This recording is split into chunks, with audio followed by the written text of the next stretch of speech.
Ito mga idol.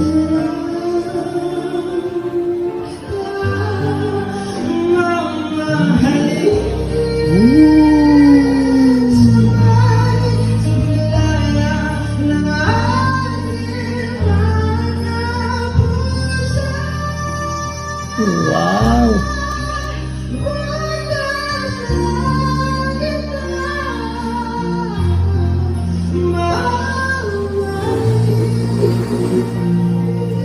Grabe mga idol.